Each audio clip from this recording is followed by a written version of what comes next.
বিজেপির দালাল বলে বলা হয় রোজিনাকে, এটা কতটা সত্যি এবং এই কথার উত্তরে তুমি কি বলবে? বিজেপির দালাল শুনতে ভালোই লাগে। এখন বর্তমান শাসক দল যদি ভালো কাজ করে তাহলে বিজেপির দালাল তকমাটা আমি মুছতে চাইবো না, খুব ভালো করে রেখে দেবো সযত্নে তুলে, যে পরিবর্তনের কাণ্ডারি হিসেবে আমি কাজ করেছিলাম, সেই জন্য আমাকে বিজেপির দালাল তকমাটা মিলেছে। ভোটের কাছাকাছি সময় একটা নিউজ বেরিয়েছিল যে এত কোটি এত লাখ টাকা বরাদ্দ হয়েছে কিছু ইউটিউবারদের জন্য, সেই লিস্টে মানে অনেকেই ইনডিরেক্টলি তোমাকে কিন্তু টার্গেট করে বলেছিল, সেটা সবাই বুঝতেই পারছিল। তো সত্যি তুমি কোনো টাকা পেয়েছিলে? সত্যি যদি টাকা নিয়ে কাজ করা হতো তাহলে তুমি দেখতে বঙ্গ টিভিতে যে কোনো বক্তা বলছে টাকা নিয়ে যদি বঙ্গ টিভি কাজ করতো, কিন্তু না, মানে আমার চ্যানেলে ঠাঁই পাওয়ার জন্য যোগ্যতা দরকার। যদি সে তার আক্রমণাত্মক ভঙ্গি থাকে, যদি সে সঠিকভাবে সঠিক কথা বলে, তাহলে সে বঙ্গ টিভিতে ঠাঁই পায়। আমার যদি টাকা ইনকাম করার ইচ্ছা থাকতো অমন 10টা করে দিনে এক একটা নেতার প্রমোশন করতে পারতাম, কিন্তু আমি ওইভাবে তো কাজ করি না। বর্তমান যে দল এসেছে, এই ইতিমধ্যে কিন্তু অনেকেই অনেক রকম সমালোচনা করছে, হকারদের উচ্ছেদ, অনেকেই তো পোস্ট করছে যে এটা বড় লোকের সরকার, গরিবদের সরকার নয়। এটা নিয়ে তোমার কি বক্তব্য, তোমার কি মনে হয়? বিষয়টা যদি আমরা দেখি খুব গভীরে গিয়ে, হকার উচ্ছেদ হচ্ছে না, বেআইনিভাবে যারা দখলকৃত দোকান চালাচ্ছিল তাদেরকে সরিয়ে দেওয়া হচ্ছে। তারা অল্টারনেটিভভাবে ভাড়া নিয়ে অন্য কোথাও চলে যেতে পারে, বা ওখানেই যদি সরকার তাদেরকে কোনো জায়গা দেয় তারা চলে যেতে পারে, কিন্তু হকার উচ্ছেদ হকার তারা নয়। যারা পিঠে করে জিনিসপত্র নিয়ে অনেক কষ্ট করে বিক্রি করে, মা একটা নাও না, দিদি একটা নাও না, তাদেরকে হকার বলে। এখন দেখছি অনেকের পোস্ট, এই যে যোগা ডে পালন হলো, সেটার জন্য 1 সপ্তাহ ওই যে বন্ধ ছিল, এটা নিয়ে কিন্তু অনেকে লেখালেখি করছে, এটা নিয়ে তোমার বক্তব্য?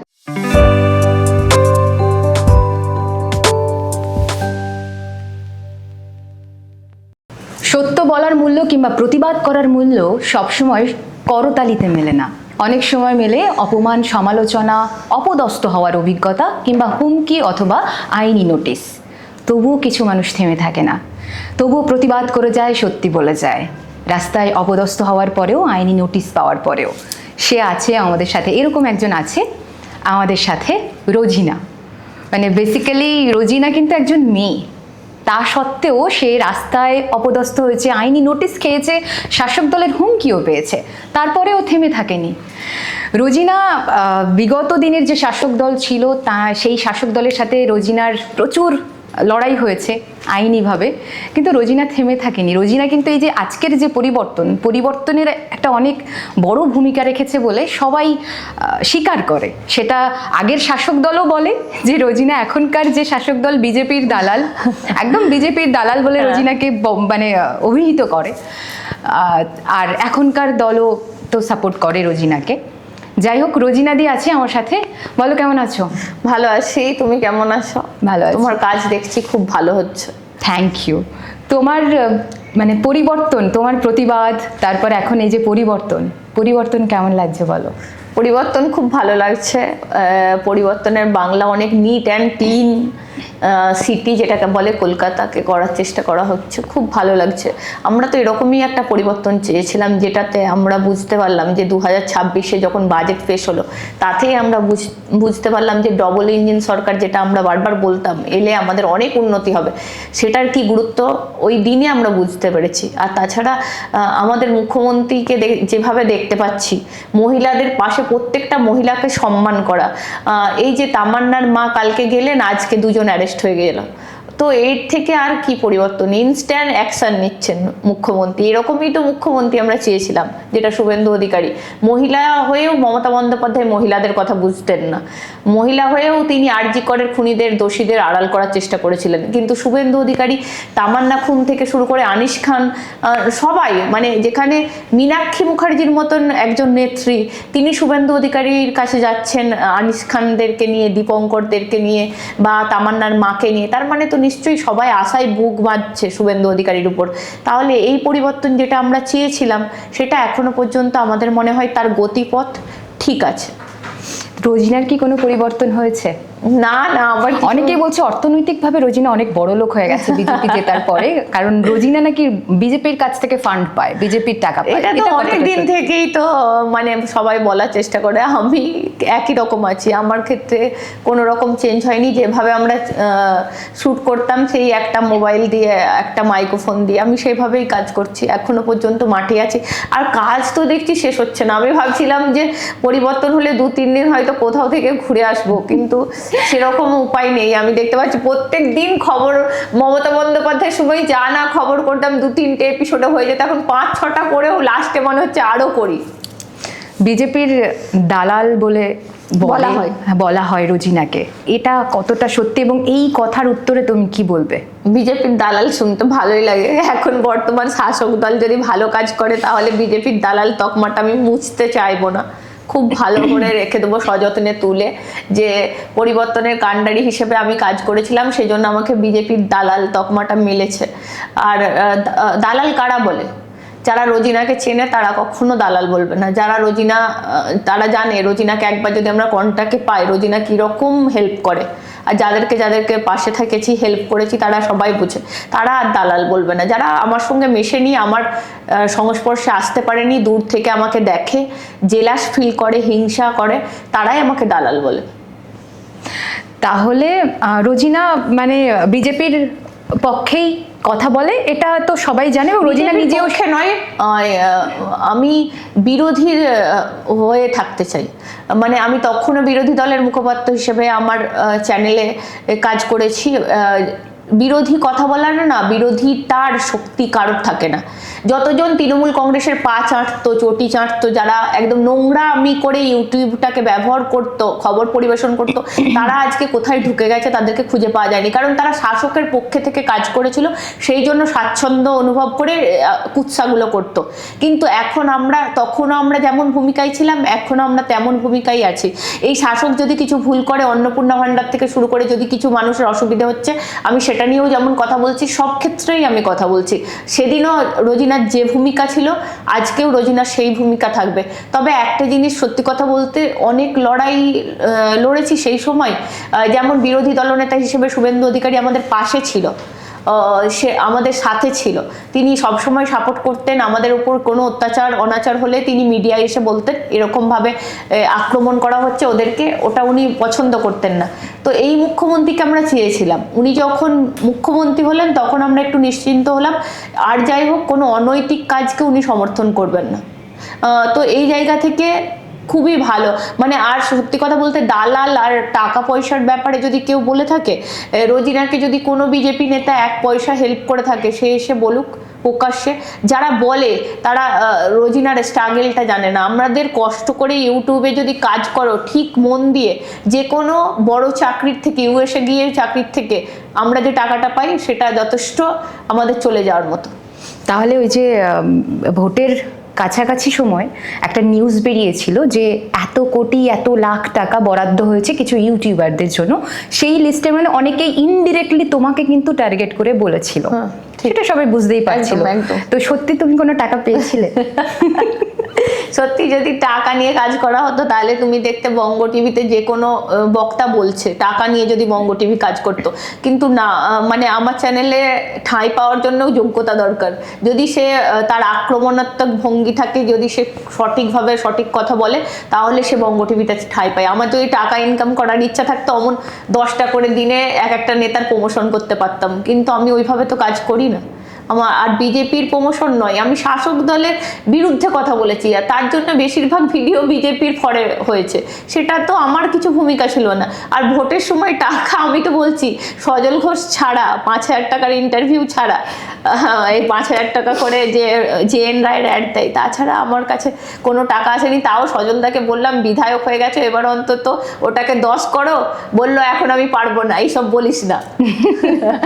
আচ্ছা, আরও একটা মানে তোমার ব্যক্তিগত আক্রমণ করা হয় ভীষণভাবে, একটা খুব বড় কথা যে মুসলিম জাতির কলঙ্ক, এটা তোমার প্রায় কমেন্ট সেকশনে তোমার আসে এই কথাটা। তোমার এই কথাটা শুনতে কেমন লাগে? আমি যত ভাবে চেষ্টা করি একটা সম্প্রদায়কে এগিয়ে নিয়ে যাওয়ার জন্য, কারা বলে বলো তো?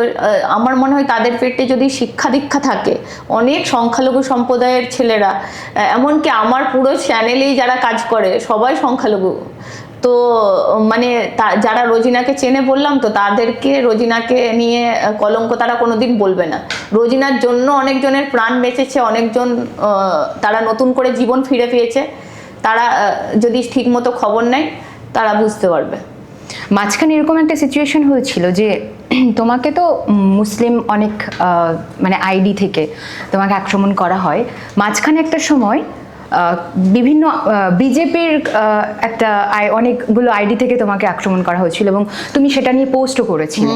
তো সেই সময়টা দেখো, আমি শাসক দলের থেকেও আক্রমণ হয়েছি, আবার বিভিন্ন কথা বলতে গিয়ে বিরোধী থেকেও আক্রমণ হয়েছি। মানে ওই সময়টা নিজেকে কিভাবে সামলালে? না, আমি খুব ভালোভাবে সামলেছি, কারণ আমি অন্যায়ের সবসময় বিপক্ষে থাকি।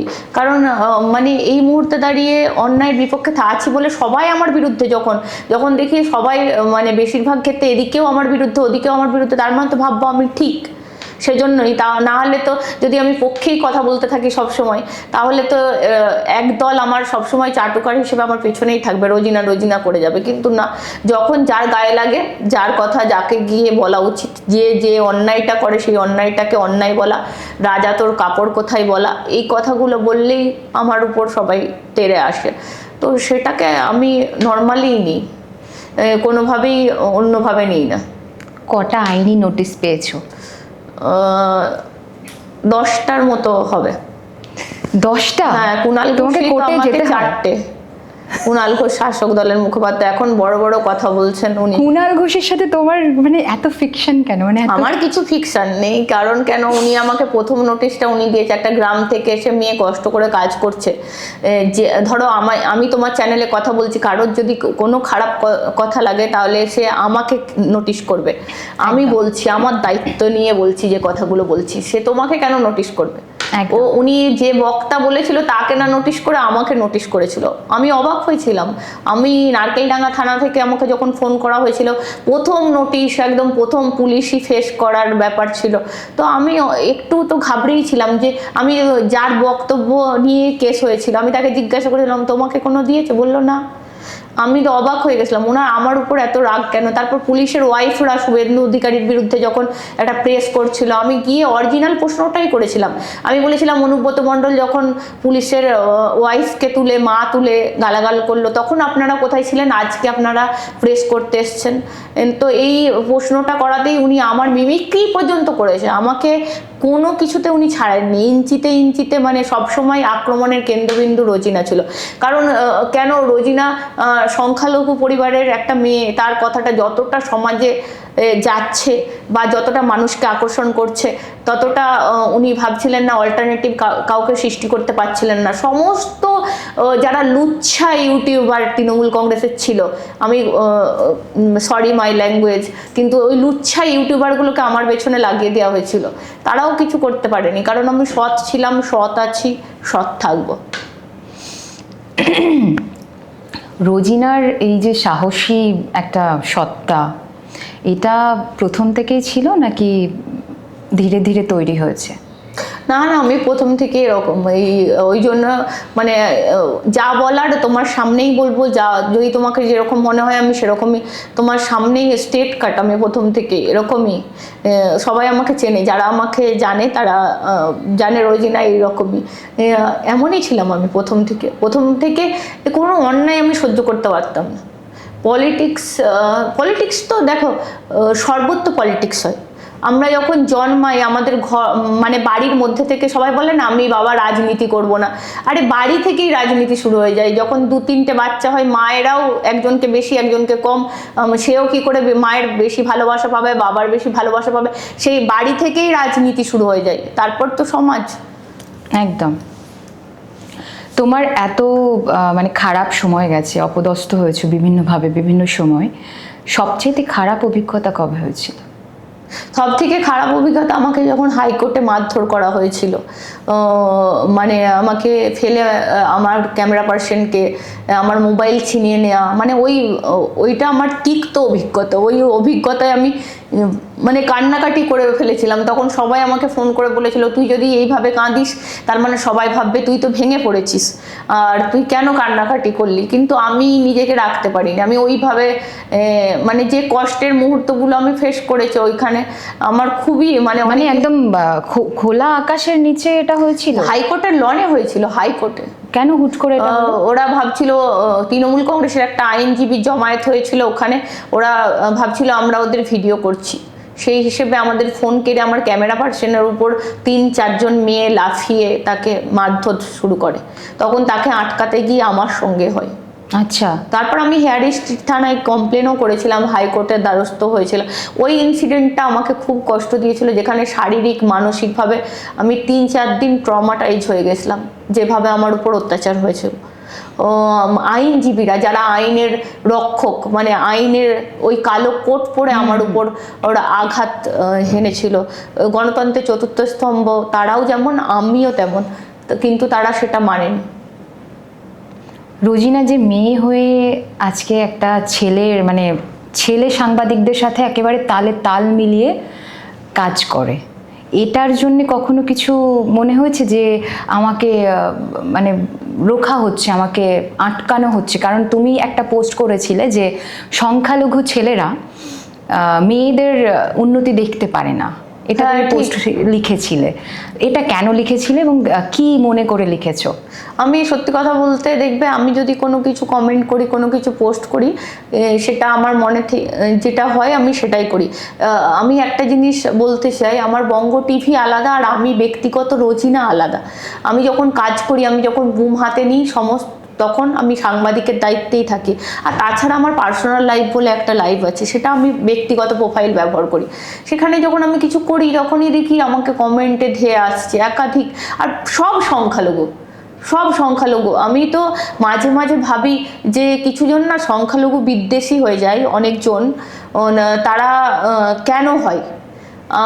আমার তখন মনে হয় তারা এই জন্যই হয়, এদের কমেন্টগুলো না তাকে সেই দিকে ঠেলে দেয় যে সংখ্যালঘুরা খারাপ। মানে এই যে কয়েকজন লেজ বিশিষ্ট একদম অভদ্র ছেলে পুলে যারা সংখ্যালঘু, মানে দেখো ভারতবর্ষে সংখ্যালঘু মানে শুধু হিন্দুরাই সংখ্যাগুরু আর মুসলিমরা সংখ্যালঘু নয়, সংখ্যালঘু হিন্দুদের মধ্যেও অনেক আর কি কাস্ট রয়েছে। তো সেই জায়গায় তুমি সংখ্যালঘু বলতে কাদের বোঝাচ্ছো? শুধু মুসলিমদের কথা বলছো? আচ্ছা, একদম। আমি মুসলিম ছেলেরাই বেশি নেগেটিভ কমেন্ট করে সমস্ত কিছু, এই তুই এই, ওই তুই সেই, এই মানে নানা ধরনের। মানে আমি তো মাঝে মাঝে ভাবছি সত্যি, আমি অনেক সময় এদের ক্ষেত্রে সফট কর্নার হয়, তাহলে ভুল করা হয়। যেভাবে আমাদের মুখ্যমন্ত্রী ট্রিটমেন্ট করবেন বলছেন, সেভাবে ট্রিটমেন্ট করলেই ভালো হয়। কারণ এদের যে কমেন্ট, এদের এত নোংরা জঘন্য কমেন্ট। তুমি এই ট্রিটমেন্টের কথা বললে, এটা নিয়েও টোল হয়ে যেতে পারে।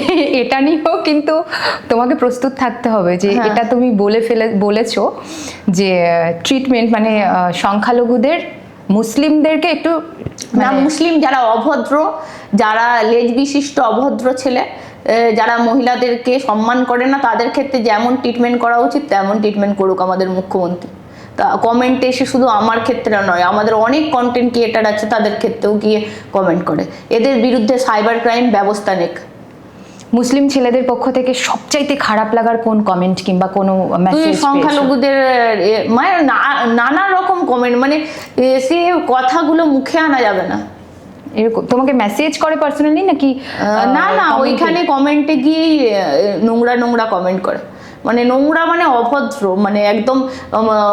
কেন ট্রিটমেন্টের কথা বলছি, যে তুই এই সব কাজ করিস না, তুই দালাল ফালাল, তো ওগুলো তো সয়ে গেছি, এই তুই বিছানা গরম করিস, এই করিস, এই রকম, মানে এগুলো তোমাকে বলে? হ্যাঁ, একদম। কমেন্ট সেকশনের স্ক্রিনশট আমার নিয়ে রাখা আছে। তাহলে এদের ক্ষেত্রে তুমি তাদের বিরুদ্ধে কোনো অ্যাকশন নিয়ে নাও? আমি তো সাইবার ক্রাইমে তাদের বিরুদ্ধে মেল করে সাইবার ক্রাইমে জানিয়েছি। এখন নতুন সরকার আসার পর আমার মনে হয় আমাকে কিছু করতে হবে না, যা করার ট্রিটমেন্ট পেয়ে যাবে, গভর্নমেন্ট করবে। হ্যাঁ, কারণ আমার ফুল আস্থা আছে এই সরকারের ওপর। ওর মহিলাদেরকে কিভাবে সম্মান করতে হয় তারা জানে। আমি আগে প্রচুর সাইবার ক্রাইমে মামলা করেছি, আমি প্রচুর অনেকের নামে সাইবার ক্রাইমে মামলা করেছি, এখন আর আমার দরকার পড়বে না। মানে তার মানে আগে আমাদের মহিলা মুখ্যমন্ত্রী ছিলেন, তো সেই জায়গা থেকে তিনি এখন কিছু ব্যবস্থা নিতেন না। সাইবার ক্রাইমে গেলে সাইবার ক্রাইম বলতো মামলাটা তুলে নাও, একটু বুঝে নাও, বুঝতে পারছো তো একটু হবে এরকম, এই সব সাইবার ক্রাইম বলতো। আর এখন আমি দেখতে পাচ্ছি অমনি কিছু করতে হবে না, শুভেন্দু অধিকারী ব্যবস্থা নিয়ে নেবে, এদের ট্রিটমেন্ট করে দেবে। তার মানে আগের সরকারের থেকে এখনকার বর্তমান সরকারের কাছে নারীরা সুরক্ষিত বলতে একদম অবশ্যই। আমি তো প্রত্যেকটা নারীর ক্ষেত্রে বলবো, যাদের ক্ষেত্রে কোনো অসম্মান অপমান হবে বা আপনাকে অবাঞ্ছিত কোনো কমেন্ট আসছে, সেটা নিয়ে সঙ্গে সঙ্গে সাইবার ক্রাইমে আপনারা করুন বা ফেসবুকে অন্তত পোস্ট করুন, দেখবেন সঙ্গে সঙ্গে অ্যাকশন হয়ে যাবে। ফেস টু ফেস কখনো কোনো হেনস্থার শিকার হয়েছে এরকম আক্রমণাত্মক কোনো কিছু? ফেস টু ফেস কেউ বলার সাহস পায় না, ফেস টু ফেস পাইনি। আর কিন্তু ওই একজন তো মৌলবী, সে আমাকে, তুমি জানবে কিনা জানি না, যে কেন চুল খুলি, লিপস্টিক পরি, দেহ ব্যবসায়ী পর্যন্ত আমি আক্রমণের শিকার হয়েছি। এই দেহ ব্যবসায়ীর ক্ষেত্রে আমি বলছি তো, সাইবার ক্রাইমে গিয়েছিলাম, আমি মামলা করেছিলাম, তখন সাইবার ক্রাইমে আমাকে বলল মানে তুমি চুল খোলা রাখো, লিপস্টিক পরো, এটা নিয়ে বলেছো? লিপস্টিক আমি পরি না কোনোদিনই, কিন্তু উনি আমাকে বলেছিলেন, ওই জন্য আমার আরো রাগ হয়েছিল। আচ্ছা, তো সেটার বিরুদ্ধে কোনো অ্যাকশন? হ্যাঁ, সেটার বিরুদ্ধে আমি সাইবার ক্রাইমে ওনাকে তো বেল নিতে হয়েছে, তারপর সাইবার ক্রাইমে যেতে বললো, ওনার সাথে বসে মিটিয়ে নাও। আমি বললাম না, আমি কম্প্রোমাইজ কখনো করি না, আমার লাইফে কম্প্রোমাইজ নেই, যে আমি অন্যায়ের বিরুদ্ধে সবসময়। কেন এইভাবে আমাকে আক্রমণ করা হবে? আমি একটা শুধু এখন বর্তমানে আমি শুধু রিপোর্টার নয়, আমি একটা বাড়ির বউ, আমি একটা বাড়ির মেয়ে, আমি একটা বাচ্চার মা। তাহলে আমাকে এইভাবে, এই দেহ ব্যবসায়ী বলে উনি প্রকাশ্যে মঞ্চে, যেখানে মৌলবী উনি মিলাদ করছে, মানে একটা মঞ্চে মাইকে অ্যানাউন্স করেছিল, এদেরকে আমি মানে দেহ ব্যবসায়ী ছাড়া কিছু ধরি না। সেটার আইনি অ্যাকশন মানে পুলিশ অ্যারেস্ট করেছিল? অ্যারেস্ট না, ওনাকে বেল নিতে হয়েছে আগাম জামিন। আচ্ছা আচ্ছা আচ্ছা। প্রাক্তন যে দল, মানে যাকে যেভাবে শিক্ষা দিতে হয়, আমি কাউকে ছাড়িনি।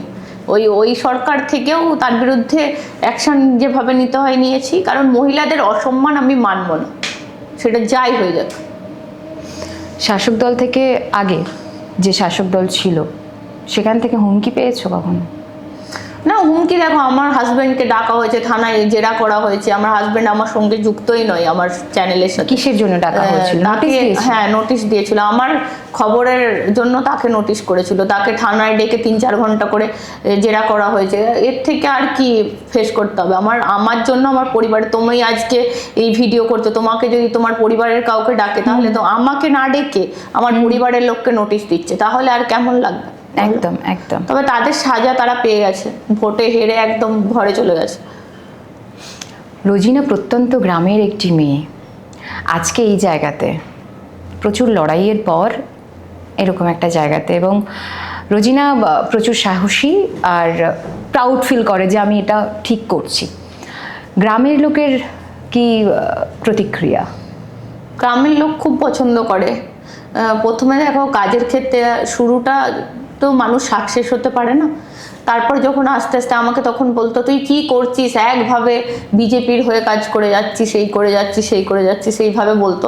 পরবর্তীকালে যখন এত বড় একটা পরিবর্তন এসে গেছে, তারাও পরিবর্তন চাইতো, কিন্তু যখন ঝট করে এসেছে, তখন তাদের রোজিনাকেই দরকার হচ্ছে, রোজিনাই করছে। কিন্তু কাজ করার সময় দেখো, কষ্টটা অনেক দিন, 5 বছর আমরা মুখ বুঝে এই কাজটাই করে গেছি। কেউ কোনোদিনভাবে আমাদেরকে ডিস্ট্র্যাক্ট করতে পারে না, আমাদের কাজ থেকে সরাতেও পারে না আমাদেরকে। আমি ফোকাস কিন্তু এক জায়গায় রেখেছিলাম, যাই হয়ে যাক। পরিবর্তন যেদিন পরিবর্তন হয়ে গেছে, মানে ধরো আমি তো মানে কেঁদে ফেলেছি। অনেকেই মানে আমি ভাবতেই পারিনি যে এত দিনের সংগ্রাম আমার মনে হলো আমরা খুব তাড়াতাড়ি ফল পেয়ে গেছি। কারণ কেন, আমাদের বাংলায় কথা আছে, 34 বছর যেমন বামফ্রন্ট ছিল, তাকে কেউ সরাতে পারেনি। তারপর 15 বছর তৃণমূল কংগ্রেস, মমতা বন্দ্যোপাধ্যায়রা এত কনফিডেন্ট ছিল যে আমরা সরবই না হয়তো। তো রোজিনা মেয়ে হয়ে কাজ করতে গিয়ে কি কি সমস্যার সম্মুখীন হয়েছে, যেখানে মনে হয়েছে যে ছেলে হলে আমার এই সমস্যাটা সম্মুখীন হতে হতো না? কখনো মেয়ে এরকম হয়ে আমি খুব একটা ফেস করিনি, কারণ কেন, আমি তো নিজেকে মেয়ে ভাবি না, আমি সাংবাদিক ভাবি, মহিলা বা পুরুষ এই হিসেবে ভাবি না। আমি যখন বুম নিয়ে নামি তখন ভাবি সাংবাদিক, ও যাই হয়ে যাক আমাকে ওর থেকে বেটার করতে হবে, সেটা ছেলে থাকুক আর যাই থাকুক, ওরা ওরা ওটা করলো আমি কেন পারবো না, এটা আমার সবসময় মনে হয়। আর সত্যি কথা বলতে মহিলা পুরুষ এই জিনিসটা মনেই রাখবেন না, মানে কাজটাকে কাজ ভাববে সমান। এখন তো আমাদের মহিলারা প্রচুর এগিয়ে গেছে, মানে তারা নিজেরা ভাবে যে আমাদেরকে কিছু করতে হবে। একটা মহিলা, আমার তো এটা ভালো লাগে, একটা মহিলা একটা পুরুষের থেকেও এখন বেশি ইনকাম করে, বেশি কাজ করে, আর বেশি কাজ করার পেশেন্স রাখে, ক্ষমতা রাখে। একটা মহিলা দিয়ে যতটা দক্ষতার সহিত কাজ হয়, তুমি দেখবে এখন সবাই মহিলা এমপ্লয় বেশি পছন্দ করে। মুসলিম ঘরের মেয়ে, তো এটা একটা প্রচলিত কথা যে মোহামেডান ঘরের মেয়ে হলে তার প্রত্যেকটা কাজে বাধা দেওয়া হয়, প্রত্যেকটা কাজে তাকে বাধা পেতে হয়। সেই জায়গায় তুমি কি কি বাধার সম্মুখীন হয়েছো? মানে সেটা ফ্যামিলির দিক থেকে কিংবা সমাজের দিক থেকে কখনো কোনো মনে হয়েছে যে তুমি মোহামেডান ফ্যামিলির মেয়ে বলে তোমাকে বাধা দেওয়া হয়েছে? না না, সত্যি কথা বলতে আমার পরিবার, আমার শ্বশুরবাড়ির পরিবার, আমার কোনো বাধা নেই। কিন্তু আমার বাধা তো হচ্ছে ওই সোশ্যাল মিডিয়ায়। তারা ভাবে মানে রোজিনাকে কি করে বাধা দেওয়া যায়, কি করে মেন্টালি হ্যারেস করা যায়। মানে এই তো তোমায় বললাম তো, সংখ্যালঘু মানে যারা মুসলিম ছেলেরাই বিশেষ করে এই ধরনের কাজকর্ম করে থাকে। কিন্তু তারা জানে না যে আমি কিভাবে হেল্প করি। সমস্ত জায়গায় যারা আমার থেকে হেল্প পেয়েছে তারা জানে। তাদেরকে আমি কখনো বলি না তোমরা সোশ্যাল মিডিয়ায় ফলো করে গিয়ে আমার নামটা লিখে দাও গো, আমি কখনোই বলি না। নীরবে কাজ করি, কাজ করতে পছন্দ করি। যেদিন যার কাজে লাগবো সেদিন সে হয়তো রিয়েলাইজ করতে পারবে। যতক্ষণ না কাজে লাগছি ততক্ষণ কি করে বুঝবে? বাইরে থেকে অনেককে অনেকভাবে অনেক কিছুভাবে দাগানো যায়, কিন্তু যতক্ষণ না তার সামনে যাই, তার সঙ্গে মিশি, ততক্ষণ সেই মানুষটা সম্পর্কে আমরা কখনোই বুঝতে পারি না। একদম। রোজিনা বলল যে বিরোধী শক্তি হয়ে কাজ করাটা মুখের কথা নয়। তো ইন ফিউচার তুমি দেখতে পাচ্ছ যারা তখন, তুমিও সোশ্যাল মিডিয়ায় খুব অ্যাক্টিভ, যারা তখন অ্যাক্টিভ ছিল যাচ্ছে তাই করে আমাদেরকে নিয়ে কাটাছেড়া করতো, তারা কেউ এখন আছে সমস্ত ভিডিও ডিলিট করে গুটিয়ে গেছে বাড়ির মধ্যে। তো রোজিনাকে ইন ফিউচার শাসক দলের পক্ষ থেকে কোনো রকমের অন্যায় অপরাধ কিংবা কোনো কিছু আসলে তখন কি এই বিরোধী শিবিরের শক্তি, মানে বিরোধী শিবিরের ভূমিকা পালন করবে? একদম, অবশ্যই। মানে শাসক দলের থেকে যদি কোনো অন্যায় অবিচার যদি তারা করে, তাহলে অবশ্যই আমি করব, কেন করব না? এইটা তো হওয়া উচিত আমার মনে হয়। না হলে কে, রাজা তোর কাপড় কোথায় যদি প্রশ্ন করার লোক না থাকে, তাহলে তো সরকারকেও সমালোচনা করুন। এইবারেই তো শুভেন্দু অধিকারী যখন বাজেট সেশন হলো, মাননীয় মুখ্যমন্ত্রী তিনি তো বললেন যে তোমরা সোশ্যাল মিডিয়ায় সমালোচনা করো, কোনো অসুবিধে নেই। সমালোচনা তো করতে বলছেন উনি, তো সমালোচনা কেন করব না? আমরা অবশ্যই সমালোচনা করব, কিন্তু সমালোচনা করলে সরকার যদি শুধরে যায় তাহলে আর আমাদের কিছু বলার থাকে না। কিন্তু সরকারকে তো দেখিয়ে দিতে হবে আপনারা এটা ভুল করছেন। ভুল হবে না, আমিও মানুষ, আমিও অনেক ভুল করতে পারি, কিন্তু ভুল হবে না এরকম কি কেউ বলতে পারে? আমি কোনো ভুল করব না জীবনে, আমি কোনো ভুল করিনি জীবনে, এরকম কি মানে নির্ভুল মানুষ হতে পারে? তাহলে নির্ভুল একটা সরকার কি করে হবে? কিন্তু সরকার যদি সমালোচনার সাথে সাথে রেকটিফাই করে নেয় তাহলে তো ভালো হয়। হ্যাঁ, তোমাকেও তোমার একটা পোস্ট দেখেছিলাম যে ডিম, মিড ডে মিলের ডিম নিয়ে তুমি লিখেছো। মিড ডে মিলের ডিম নয়, আমি লিখেছি ইসকন নিয়ে। ইসকন থেকে বাচ্চাদেরকে খাবার দেওয়া হবে, তাহলে বিধানসভায় ইসকনের খাবার দেওয়া হোক। শুধু ডিমের কথা আমি বলতে চাইছি না। আর অল্টারনেটিভ আমার মনে হয় যারা প্রত্যেকে তো মিড ডে মিল যারা রান্না করে তাদের তো কর্মী ছিলই, তো সেই কর্মীগুলোকে দিয়ে যদি ডিম সেদ্ধ করে পরিবেশন করা যায়, যারা বাচ্চারা ডিম চায়, তো সেক্ষেত্রেও হতে পারে একটা জিনিস। আর ইসকনের খাবার আমি নিজেও রথে, যখন পার্ক স্ট্রিটে রথ আসে আমি খেয়েছি, সুজির হালুয়া, খিচুড়ি খুবই ভালো হয়, খুবই সুস্বাদু হয়। আমার ডিম নিয়ে কোনো আপত্তি নেই, কিন্তু জনপ্রতিনিধিরাও খাক, বাচ্চারাও খাক, সব জায়গায় হোক। আমার বেলা মাছ মাংস খাবো আমরা বিধানসভায় বসে, আর বাচ্চারা ইসকনের খাবার খাবে ভেজ। আমার ছেলেও ভেজ, মানে আমি নিজেও সত্যি কথা বলতে মাছ খাই না, চিকেনটা মাঝে সাঝে খাই। মানে আমিও, মানে আমরা ভেজের উপরেই বেশি পছন্দ করি। আমার ছেলে তো কিছুই খায় না, ও মাছ মাংস ডিম কিচ্ছু খায় না, মানে ও টোটালি ভেজ। তো মানে হতেই পারে, কিন্তু আমি বলছি ওর ওর ওর ওখানেও ধরো মিড ডে মিলে যদি ইসকনের খাবার দেয় ওর ক্ষেত্রে তো আরও বেটার হবে। কিন্তু আমি সবার ক্ষেত্রেই বলতে চেয়েছি, সবাই কি ইসকন হচ্ছে একটা ভক্তি ভরে একটা সংস্থা। তারা রান্না বান্না করে, মানুষের সঙ্গে যখন খাবার পরিবেশন করে অনেক ভক্তির সাথে। অনেকেই হয়তো বলবে, আমি সত্যি পার্ক স্ট্রিটে লাইন দিয়ে যখন রথ আসে আমি খেয়েছি সুজির হালুয়া, তো আমি এখনো ভুলতে পারিনি। তো আমি বলছি বিধানসভায় যারা জনপ্রতিনিধি এসেছেন তারাও ইসকনের খাবার করুন ক্যান্টিনে, সবাই খেতে পারবে, ভালো হবে। তোমার এতে মনে হয়নি যে যারা ননভেজ পছন্দ করে সেই বিধায়করা তোমার উপর রেগে যাবে? এটা না না, আমার উপর রাখবে না। তোমার পোস্টটা দেখে?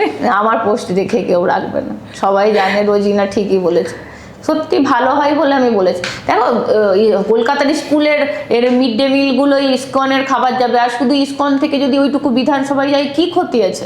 ইসকন তো আরেকটা বাড়তি কাজ পাবে, অতগুলো বিধায়ক কার্যত তারা যদি দুপুরবেলা মিলগুলো ইসকনের খাবার পায় তাদেরও তো খেতে ভালো, তাই না? বলো না। তোমাকে বেশিরভাগ সম্মুখীন হতে হয় কমেন্ট সেকশনে। যখন দেখছো যে প্রচুর নেগেটিভ কমেন্ট, তখন নিজেকে কিভাবে সামলাও? খুব নেগেটিভ কমেন্ট এইগুলো থেকে হয়, কিন্তু মানুষ আমাকে জড়িয়ে ধরে, মানুষ আমাকে ভালোবাসে, আমার ফ্যান ফলোয়ার প্রচুর। আর মানে সত্যি কথা বলতে আমাকে খুব সবাই পছন্দ করে। যখন আমি মানুষের কাছে যাই বলে রোজিনা এতটাই সিম্পল থেকো, সব আমি মানুষ হিসেবে মানুষের সাথে মিশতে চাই। আর আমি একটাই জিনিস সবসময় মনে করি যে মানুষ কখনো খারাপ হতে পারে না। এই একজন খারাপ হতে পারে, তাদের ক্ষেত্রে তো আমি বলছি তারাও ঠিক হয়ে যাবে। এই শুভেন্দু অধিকারী সরকার এই 2 মাস এসেছে, আশা করি আমি ঠিক হয়ে যাবে তারাও। ইউটিউবার যারা, অর্থাৎ কন্টেন্ট ক্রিয়েটার যারা, তাদের কিন্তু ভূমিকা অনেকটাই সমাজে, বর্তমান সমাজে। সেই জায়গায় বিজেপি সরকার আসার পর কন্টেন্ট ক্রিয়েটারদের উপর প্রেশার বলতে রিসেন্টলি 2টো কন্টেন্ট ক্রিয়েটারকে অ্যারেস্ট করা হয়েছে। সেটা নিয়ে অনেকেই বিভিন্ন রকমের পোস্ট করছে। আমিও করেছি, তুমি দেখেছো নিশ্চয়। হ্যাঁ, তোমার কি বক্তব্য এটা নিয়ে? আমার বক্তব্য এই ছেলেটাকে ছেড়ে দেওয়া উচিত। তবে এই ছেলেটা মানে যেটা করেছে এর থেকেও নোংরা নোংরা ভাষা ইউজ করে তৃণমূল কংগ্রেসের ইউটিউবাররা করেছে, তাদের ক্ষেত্রে তুমি কোনো ব্যবস্থা নিচ্ছ না। আর এই ছেলেটা শুধু মানে এই যে বর্তমান সরকারের সমালোচনা করছে তা নয়, এর বিগত সরকারেরও সমালোচনা করেছে। আমি বলবো ফিরোজ বলে নাম, আমি বলবো ওকে ইমিডিয়েট ছেড়ে দেওয়া উচিত। ওকে মানে ভাষা একটু সংশোধন করতে হবে অনেকটা, মানে ভাষায় এই রক্ত খান, এই খান, পিশাচ, মানে অনেক কিছু এরকম ধরনের শব্দ ব্যবহার করে। তাছাড়া এর ঠিক আছে, এর থেকেও মানে বিগত সরকারের আমলে বিজেপির হয়ে কথা বলা অনেক কন্টেন্ট ক্রিয়েটার, তারা অনেক ভাষা ব্যবহার করে মমতা বন্দ্যোপাধ্যায়কে যা ইচ্ছা আক্রমণ করেছে, তাদেরকে তো গ্রেপ্তার হতে আমরা দেখিনি, তাহলে কেন এর ক্ষেত্রে গ্রেপ্তার হবে? তুমি রীতিমতো ফিল্ডে গিয়ে কাজ করো এবং তোমার কাজ করার ধরন অনেক সময় একেবারে অ্যাডভেঞ্চার করার মতো, ভিড়ের মধ্যে চলে যাও। কোনোদিন এরকম মনে হচ্ছে যে আর বাড়ি ফিরতে পারবো না, আজকে ভয় পেয়ে গেছো? হ্যাঁ, না বাড়ি ফিরতে পারবো না আমার মনে হয়নি। মানে বাড়ি সন্দেশখালি কভারেজে ভয় লাগতো, মাঠের মধ্যে থেকে যেতে হতো। তখনও তো আমরা কভারেজের পরও দেখেছি কত অস্ত্র উদ্ধার হয়েছে, তুমিও দেখেছো পুকুর থেকেও অস্ত্র উদ্ধার হয়েছে। ওই কভারেজে গিয়ে ভয় লাগতো। আর আমি তো মানে তো সবাই বিরোধী হয়ে কাজ করে, আমার ক্ষেত্রে আক্রমণের জায়গাটা প্রচুর, মানে চেনা মুখ হয়ে গেলে তো সেই ক্ষেত্রে একটা ভয় লাগতোই। বর্তমান যে দল এসেছে, এই ইতিমধ্যে কিন্তু অনেকেই অনেক রকম সমালোচনা করছে, হকারদের উচ্ছেদ, অনেকেই তো পোস্ট করছে যে এটা বড় লোকের সরকার, গরিবদের সরকার নয়। এটা নিয়ে তোমার কি বক্তব্য? তোমার কি মনে হয়? দেখো, হকার উচ্ছেদ সমর্থন যোগ্য নয়, কিন্তু ওদেরকে একটা জায়গা দিয়ে ওদেরকে উচ্ছেদ করলে ভালো হতো। ওটা খুব ভাঙাচোরার রাজনীতি লাগছে প্রথমে এসেই। কিন্তু প্রকৃত হকার কারা বলো তো? যারা একটা জায়গাকে অধিকার করে দীর্ঘদিন ধরে নিজেদের ব্যবসাটাকে চালিয়ে যাচ্ছে, কাদেরকে তোলা দিচ্ছে, কাদেরকে টাকা দিয়ে এতদিন ব্যবসাটা করছিল, তাদের ক্ষেত্রে তারা যাদেরকে টাকাটা দিত তাদেরকে গিয়েই বলা উচিত যে আমাদেরকে এইভাবে তুলে দিচ্ছে, তোমরা তো আমাদেরকে নিয়ে এতদিন বিজনেসটা করলে, তাহলে আমাদেরকে একটা পুনর্বাসনের জায়গা দাও। আর হকার কাদেরকে বলে? তোমার ট্রেনে যখন চা দিতে আসে, চানা আসে, বাদাম ভাজা আসে, সেগুলো তো হকার। তারা ঘুরে ঘুরে বিক্রি করে, তারা কোথাও স্টে করে না। তুমি তাদেরকে হকার বলবে না? চায়ের দোকান করে যে একটা স্টল করে বসে আছে, কাকে হকার বলবে তুমি আগে বলো তো আমাকে? অবশ্যই কষ্ট হচ্ছে, আমাদের খারাপ লাগছে, তারা গরিব মানুষ আমি বলছি, কিন্তু একটা বিষয়টা যদি আমরা দেখি খুব গভীরে গিয়ে, হকার উচ্ছেদ হচ্ছে না, বেআইনিভাবে যারা দখলকৃত দোকান চালাচ্ছিল তাদেরকে সরিয়ে দেওয়া হচ্ছে। তারা অল্টারনেটিভভাবে ভাড়া নিয়ে অন্য কোথাও চলে যেতে পারে, বা ওখানেই যদি সরকার তাদেরকে কোনো জায়গা দেয় তারা চলে যেতে পারে, কিন্তু হকার উচ্ছেদ হকার তারা নয়, যারা পিঠে করে জিনিসপত্র নিয়ে অনেক কষ্ট করে বিক্রি করে, মা একটা নাও না, দিদি একটা নাও না, তাদেরকে হকার বলো। তুমি এই যে আগের সরকারের সময় মুসলিমরা রাস্তায় নামাজ পড়তো, সেটার সমর্থন ছিল তোমার? নামাজ পড়ার কি রাস্তায় উচিত? না, রেড রোডে নামাজ পড়া আর বিভিন্ন জায়গায় নামাজ পড়া অবশ্যই, ওই দেখো সমর্থন নয়, প্রত্যেক শুক্রবার তো সবার ক্ষেত্রেই যানজট হতো, মসজিদের মধ্যে করলেই ভালো হতো, কিন্তু বছরে একবার করলে কিছু অসুবিধে ছিল না। কিন্তু এইবারে যেভাবে ব্রিগেডে আমরা দেখতে পেলাম এত সুন্দর করে ব্যবস্থা করলো, আমার মনে হয় ব্রিগেডটাই তো বেশি ভালো। যেখানে গীতা পাঠের অনুষ্ঠান হচ্ছে সেখানে আমাদের নামাজের অনুষ্ঠানের জন্য জায়গা দেওয়া হচ্ছে, সেটা ভালো নয় কি? তুমি কি মনে করো? একই জায়গা দুজনদেরকেই ব্যবহার করতে দেওয়া হচ্ছে, সেটাও সম্প্রদায়, একটা অন্য সম্প্রদায় আর একটা অন্য সম্প্রদায়, কিন্তু জায়গাটা এক। তাহলে তো আমরা সমান গ্রহণযোগ্যতা পাচ্ছি। যেভাবে হিন্দুদেরকে দেখা হচ্ছে, তাদের জন্য যেভাবে জায়গা করে দেওয়া হচ্ছে, আমাদের জন্যও সেইভাবে জায়গা করে দেওয়া হচ্ছে। আমরা তাহলে রোডে কেন থাকবো? আমাদেরকে যখন একটা বিকল্প সুন্দর জায়গা দিচ্ছে, যেখানে তারাও গীতা পাঠের অনুষ্ঠান এত মহতি কাজ করে, সেখানে আমাদের ঈদের নামাজ হচ্ছে, তাহলে আমি তো বলবো দুটোই ঠিক আছে, ওটাই বেস্ট। ওটা এই সরকার আমাদেরকে এসে দেখিয়ে দিয়েছে তোমাদের বিকল্প জায়গা ওটা হতে পারে। কিন্তু আগের সরকার ক্রমশ রেড রোডে গিয়ে ওইখানে জমায়েত করে নিজেদের রাজনৈতিক ফায়দার জন্য সেখানে গিয়ে বিভিন্ন রাজনৈতিক বক্তব্য রেখে সংখ্যালঘুদেরকে একটা গরম করে দেয়া, মানে তারা এবার গুলি বোমা বন্দুক নিয়ে যা খুশি করুক, আমাকে গদিতে থাকতে হবে, আমার রাজনৈতিক ফায়দা তুলতে হবে। সেই জন্য মমতা বন্দ্যোপাধ্যায় এই গুটি খেলতেন, কিন্তু শুভেন্দু অধিকারী কি গেছেন? যারা খিলাফত কমিটি, যারা সেখানে আয়োজক, তারাই কিন্তু বক্তব্য রেখেছেন, তারাই কিন্তু পুরো জিনিসটা অর্গানাইজ করেছেন। আমি তো ভাবতাম উদ্যোক্তারা এত কষ্ট করে দিনরাত পরিশ্রম করে যে কাজটা করছেন, সেখানে মমতা বন্দ্যোপাধ্যায় যাওয়ায় তাদের কষ্টটা ফিকে হয়ে যাচ্ছে। এবারে তো তারাই গুরুত্ব পেয়েছে। তুমি কি মনে করো? তুমিও মুসলিম, আমার কথাটা কি ঠিক?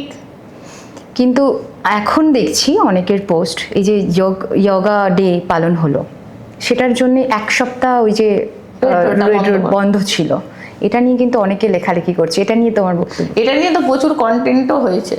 আমি বলছি সত্যি কথা বলতে, দেখো রেড রোডের ক্ষেত্রে আমি বলবো যে এই যে যোগা অনুষ্ঠান, এইটা প্রথম পালন হলো, একটা সরকার এসেছে নতুন, তারা আর প্রধানমন্ত্রী আসছে, প্রধানমন্ত্রী যেখানে আসে, যেখানে সভা করে, সেখানে 3-4 দিন আগে থেকেই সিকিউরিটি সেইভাবেই লাগু হয়।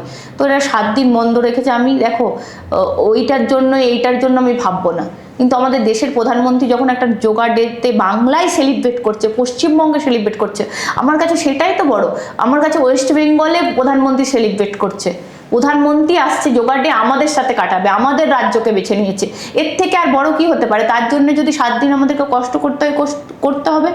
প্রধানমন্ত্রী প্রত্যেকের সঙ্গে মিলিত হয়েছেন, সবাইকে সবাইয়ের কাছে গেছেন, শুধুমাত্র বিজেপির মধ্যেই সীমাবদ্ধ ছিলেন না, সেখানে তৃণমূল কংগ্রেসেরও অনেক লোকজন গেছে, তারাও গিয়ে যোগা করেছে, সবাই ছিল সেখানে। প্রধানমন্ত্রীকে সবাই সামনে থেকে দেখতে পাচ্ছে, তিনি আমাদের ওয়েস্ট বেঙ্গলের জন্যই শুধু যোগা ডেতে আসছেন, সারা ভারতবর্ষের মধ্যে সেই রাজ্যকে বেছে নিয়েছেন।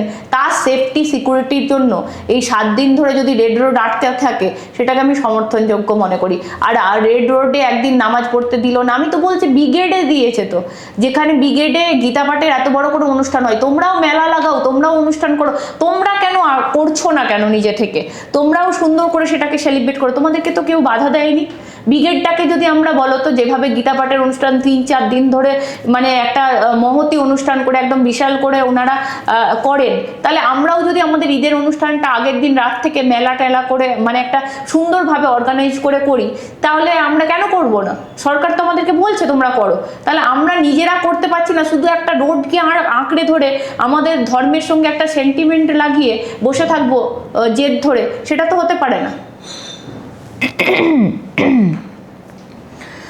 বাংলায় আমরা বাংলা ভাষায় কথা বলি, এবার ধীরে ধীরে মানে অনেকের পোস্টে দেখছিলাম যে ধীরে ধীরে নাকি হিন্দি ভাষার প্রবণতা বাড়ছে, হিন্দি বলার প্রবণতা বাড়ছে। অলরেডি নন বেঙ্গলিরা অনেকেই এখানে বিজনেস করেন, তো সেই জায়গায় নাকি আরও বাড়ছে।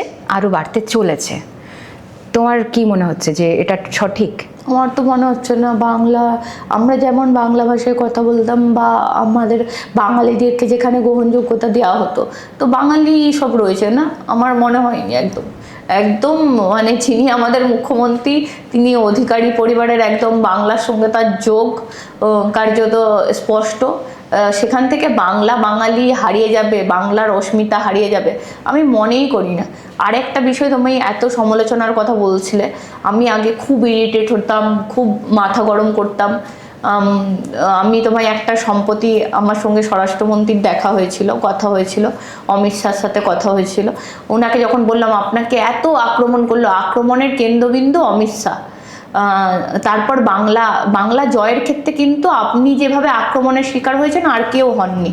এই তোমার থেকেও কাছাকাছি স্বরাষ্ট্রমন্ত্রী আমার কথাটা শুনলেন, শুনে আমাকে বললেন যে আমি অমিত শাহকে, যদি বিজেপি পার্টিটা না করতাম আমাকে কেউ আক্রমণ করতো, পার্টির জন্য আমাকে আক্রমণ সহ্য করতে হয়েছে। যদি অমিত শাহ যদি স্বরাষ্ট্রমন্ত্রী না হতো, বিজেপি না করতো, তাহলে তো হতো না। ব্যক্তিগতভাবে কোনো কিছু নেবে না, মানে আমাকে নিজে বললেন, একটা দেশের স্বরাষ্ট্রমন্ত্রী। এইটা আমার কাছে খুব শিক্ষাযোগ্য মনে হয়েছে।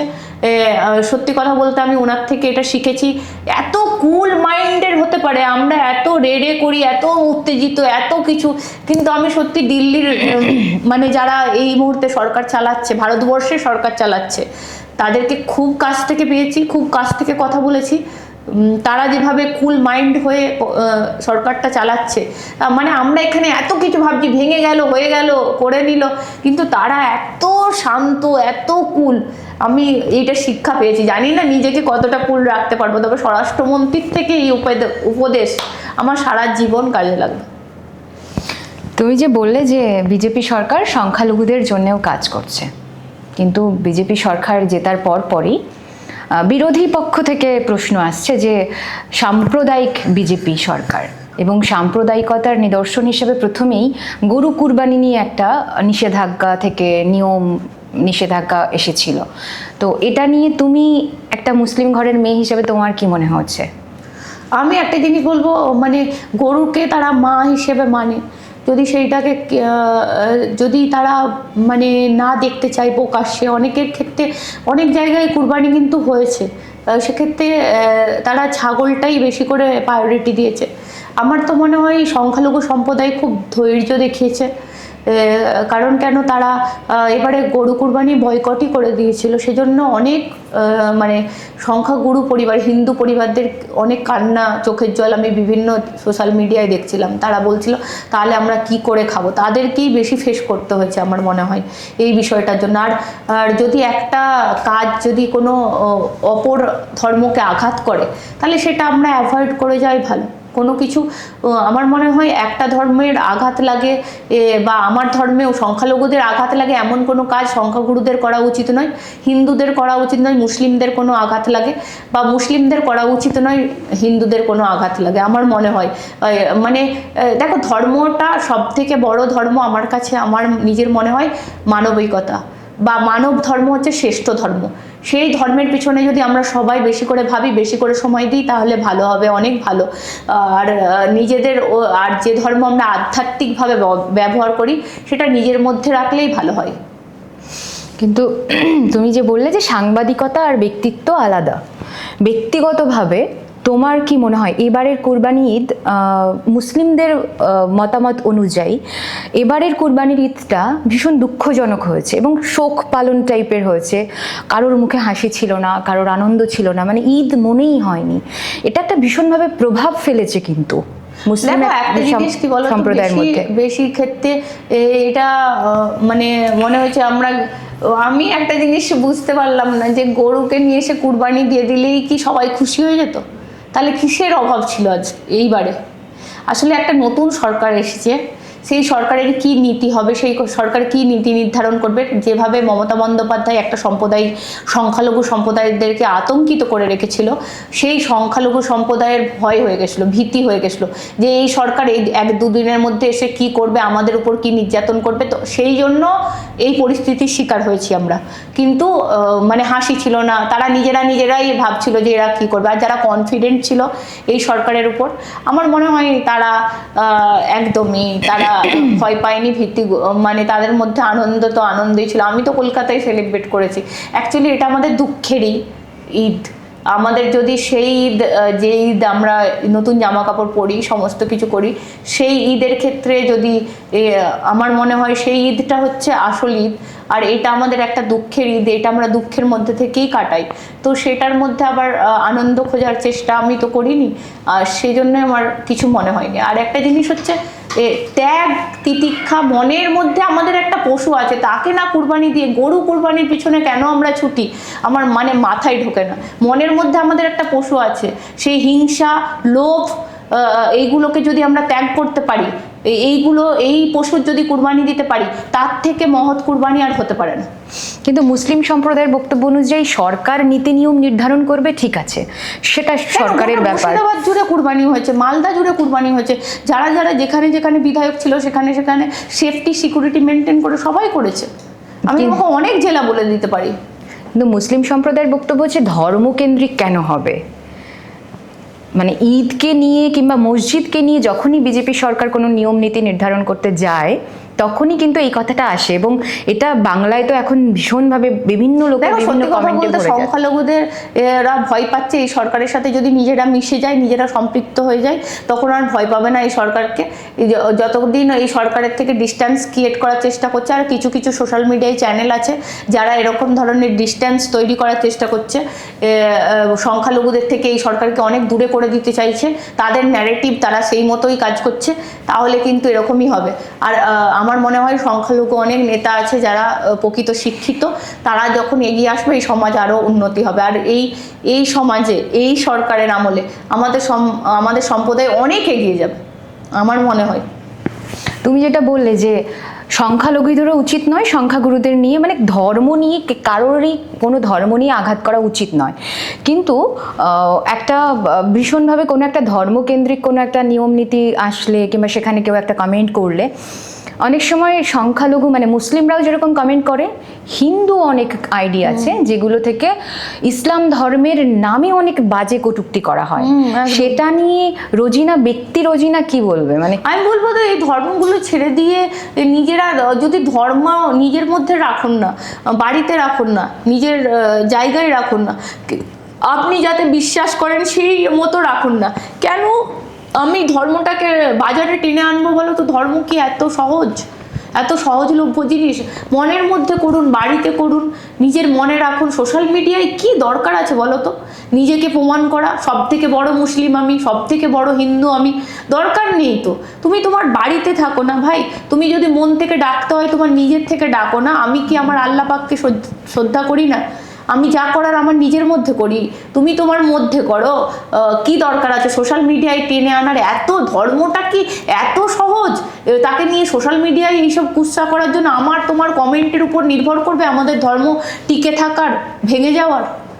কিন্তু তুমি যেটা বলছো যে সোশ্যাল মিডিয়া ছাড়াও বাস্তবের মাটিতেও কিন্তু অনেক সময় আমরা দেখেছি, বেশিরভাগ ক্ষেত্রেই দেখেছি যে জয় শ্রীরাম বলানো হয়।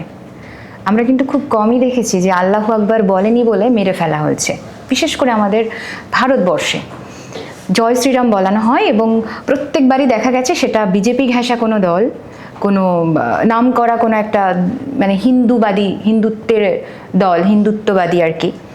সেক্ষেত্রে তোমার কি একবারও মনে হয়েছে যে এটা বিজেপি সরকারের একটা মানে খারাপ একটা দিক? বিজেপি সরকারের সত্যি কথা বলতে তুমি দেখবে, ফলো করবে, যেই থেকে শুভেন্দু অধিকারী যখন মুখ্যমন্ত্রী হলেন উনি বললেন ভারত মাতা কি জয়।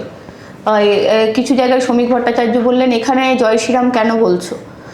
এইগুলো ব্যক্তিগুলোকে দেখে তো শেখা উচিত যে কোথায় বলতে হয় কোথায় বলতে নেই। আর আমার মনে হয় জোর করেনি কেউ, যার মনে হয় সে বলে। ভারত মাতা কি জয় সবাই বলতে পারে, এটা আমাদের ভারতবর্ষের ক্ষেত্রেই বলা হচ্ছে ভারত মাতা কি জয়। কিন্তু জয় শ্রীরামটা আমি জোর করে কোথায় বলানো হয় বা আমাদের এখানে তো আমি পশ্চিমবঙ্গে দেখছি না কাউকে জোর করা হচ্ছে। না না, বিভিন্ন সময় পরিযায়ী শ্রমিকরা যখন বাইরে যায় আমরা তো অনেক দেখেছি, মেরে ফেলাও হয়েছে, হত্যা করা হয়েছে। ট্রেনে বাসে হুট করেই একটা মানে উগ্রবাদী একটা মানে কয়েকজন উগ্রবাদী তো তোমার দেখো, উগ্রবাদী হিন্দুত্ববাদী যেমন আছে তেমনি সংখ্যালঘুদের মধ্যেও উগ্রবাদী আছে। কোন দিকে নেই তুমি বলো তো? সব দিকেই আছে। কেন আমরা দীপু দাসের হত্যা দেখিনি বাংলাদেশে? তাকে জ্বলন্ত জ্বালিয়ে দিল বলো তো তার ওয়াইফের সামনে, সেটা আমরা দেখিনি? আমাদেরকে তো ভাবতে হবে একটা জিনিস, সব ক্ষেত্রেই আছে। বলছি তো এগুলো পশু ছাড়া, এগুলোকে পশুর পর্যায়ে রাখবে, এদেরকে নিয়ে আলোচনার বিষয় নয়, এরা আলোচনার কেন্দ্রবিন্দু হতেই পারে না। এদেরকে নিয়েই যদি আমরা সবসময় পড়ে থাকি, এদেরকে নিয়েই যদি সবসময় আলোচনা করি, তাহলে কুৎসাটা সমস্ত জায়গায় মানুষের যারা যারা সুন্দর মন নিয়ে রয়েছে, সুন্দর মন নিয়ে আমাদের সমাজে বিচরণ করে, তাদের মনে আমরা বিদ্বেষ ঢুকিয়ে দিচ্ছি। এদেরকে নিয়ে আলোচনারই কোনো জায়গা নেই। এই যারা দীপু দাসকে পুড়িয়ে মেরেছিল তাদেরকে নিয়ে কি আলোচনা করা যায়? তেমন যারা জয় শ্রীরাম বলানোর জন্য সংখ্যালঘুদের উপর জোর জুলুম করে তাদেরকে নিয়েও আলোচনার বিষয় নেই। তারা মানুষই নয়, তারা এই সমাজের মধ্যে যদি বসবাসকারী সুস্থ মনের মানুষরা কখনোই এরকম ধরনের করবে না। সমালোচনা এসেছে, বিতর্ক এসেছে, আঘাতও এসেছে, তবুও রোজিনা নিজের লক্ষ্য, নিজের বিশ্বাস থেকে সরে দাঁড়ায়নি। রোজিনা সাহসী, রোজিনা একই রকমভাবে দাঁড়িয়ে আছে আর আগামীতে এভাবেই থাকবে সাহস করে।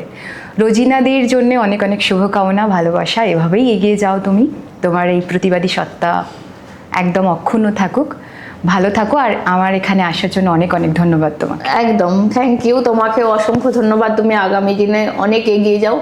আর মানে আমি একটাই কথা বলতে চাই তোমাকেও, যে এই হিন্দু মুসলিমের বেড়াজাল পেরিয়ে যদি আমরা এগিয়ে যেতে পারি তাহলেই কিন্তু আমরা সাকসেস হব। শুধুমাত্র নিজে এই মুসলিম ধর্ম সংখ্যালঘু এই ভিকটিম কার্ডগুলো আর মহিলা ভিকটিম কার্ডগুলো যতদিন না খেলে নিজেকে মানুষ হিসেবে সমাজে প্রতিষ্ঠা করতে পারবো। রোজিনা শুধু নামটা মুসলিম বলে রোজিনাকে দাগিয়ে দেওয়া যাবে না। আমি একটা মানুষ, আমার একটা মানবিকতা রয়েছে, সেইটাকে যতদিন মানে বজায় রাখতে পারবো, অক্ষুণ্ণ অবস্থায় রাখতে পারবো, ততই ভালো, ততই স্বচ্ছ হবে। এই কয়েকটা সোশ্যাল মিডিয়ার ন্যারেটিভ দেখে যদি আমাদের সমাজের মানুষরা যদি ওইভাবে পিছিয়ে যায়, তারা ওইভাবেই পিছিয়ে। তুমি দেখবে তাদের যারা ওই খবরগুলোকে বেসিক্যালি টার্গেট করে তারা দেখবে যে যারা করে ব্যক্তিগতভাবে, তারা দেখবে মানে তাদের সামাজিক লাইফ বা ব্যক্তিগত লাইফ জঘন্য, মানে খুঁজতে যাবে তুমি প্রত্যেকের ক্ষেত্রেই তুমি পেয়ে যাবে, মানে জঘন্য লাইফ তাদের ক্ষেত্রে। সেই জন্যই তারা ওই হিন্দু মুসলমান বেড়াজালেই সবসময় তাদের কন্টেন্টগুলোকে আটকে রাখে। ওই কন্টেন্ট দেখলে আমরা ক্রমশ পিছিয়ে পড়বো। তার থেকে আমার মনে হয় বঙ্গ টিভির মতো বা আরও অনেক, এই সানায়া তোমার বিভিন্ন গল্প, আরও অনেক ভালো ভালো চ্যানেল আছে, সেগুলো আমরা দেখলে অনেক এগিয়ে যেতে পারবো। একদম একদম একেবারেই। আর আপনিও যদি এরকম মনে করেন যে সাহসী প্রতিবাদী সত্তা সবার দরকার সমাজ পরিবর্তনের জন্য, কিংবা আপনার কোনো অবদান যদি সমাজ পরিবর্তনের ক্ষেত্রে থেকে থাকে, তাহলে আপনিও আসতে পারেন আমার কথায়। আমি সানায়া শুনবো আপনার কথা, আসুন কথা বলি।